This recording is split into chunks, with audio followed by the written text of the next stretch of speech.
metal. There is the bar on the right hand side here that indicates a percentage showing how close you are to the object. There is also a centimeter showing here, which shows the distance away from the object. It measures up to 8 centimeters away from the sensor.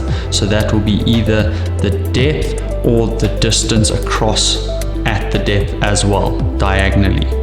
If we look at the back of the tool, this section here is where our sensor is.